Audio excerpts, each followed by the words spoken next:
Hello and welcome to this video. Here I'll be showing off the in-depth guide to mod damage, how this build works in Apocalypse, and everything that you'll need for the core of this build. So let's get right into it. The first thing about this build is it was designed for most scenarios, but it has two fatal flaws. Over the top heavy damage from enemies, such as any of the bosses on Root Earth, and the second is friendly fire. I do not waste any trait points into kinship, however you are more than welcome to do so, but the two weapons that I use in this build are most optimized without picking up kinship and losing those also precious trait points. We will use the archetype of Archon and Engineer for this, and it excels when using the Resonating Heart combination, as for both of these archetypes, whenever you use your relic, you gain not only mod power, but also refill the ammo in the turret. For the turret itself, I prefer using the first Gatling gun. Even though I love using the flame one as an actual turret, it does not work with flying enemies, and I need to have something that works in any scenario when I need it. For relics, I personally use the Resonating Heart. This one is one of the ones that I can use preemptively, so it has the overheal to add more healing over time, as well as its normal heal, which is a percentage of 50%, since I like to stack more health on my character. In addition, the other hearts that can work for this is Void, Lifeless, even the enlarged one. But you would think that the Ruined Heart would work for this, but it doesn't help in the scenario of I need heals now. So, unfortunately, I skip over this one, even though I love the mod gen. So if you're playing on Standard or Veteran, you can run this one and just have mods for days. Now, for the core items of this build, for the Amulet, you're going to want something with mod damage. One True King Sigil works. It does. But the Jester's Bell is significantly better, as it adds into speed casting, which you already have a 50% off with Archon. So this will allow you to place the turret super fast.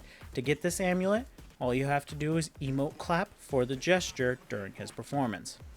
Next, the most optimal weapons for this build is the Merciless because of its mod of Sniper. You gain this from killing the Ravager after it eats the dough. And then the Nebula, which is gained by killing the physical form of Telratha. You can use the Enigma gun for this, but it is hard to keep the mod up all the time while you're in the field with normal enemies. They die too fast to the damage to keep it consistently flowing, if you will. So I usually swap to the Enigma when I'm facing bosses.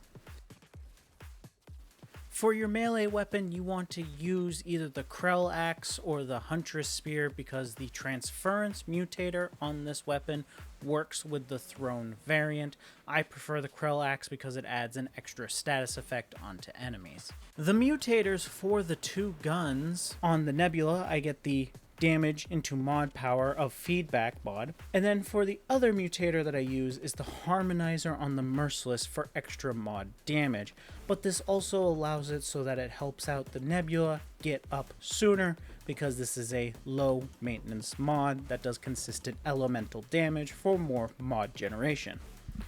For traits, you want to pick up Spirit, of course, Vigor, definitely, Triage for extra healing, Siphoner to keep yourself alive, Barkskin to reduce the damage that you're going to take in Apocalypse, followed by Regrowth, Shadeskin, and Bloodstream for whatever is left and your personal preference.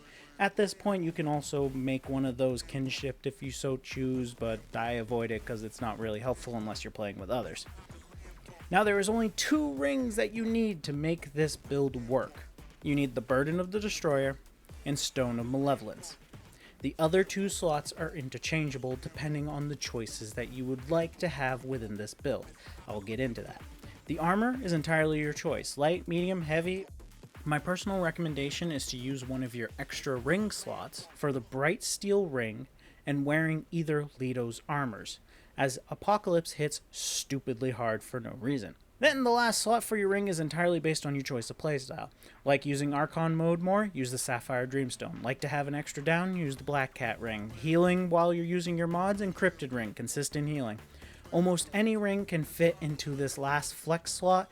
It all just depends on the upcoming fight and what you like to do. So this is everything that I've listed, the most optimized version of this build. But using other mods from other weapons like the special stuff fantastic, they're great, but I will warn you firsthand, if you're not always paying attention or not always able to get the distance you need to use some of these, you will one-shot yourself.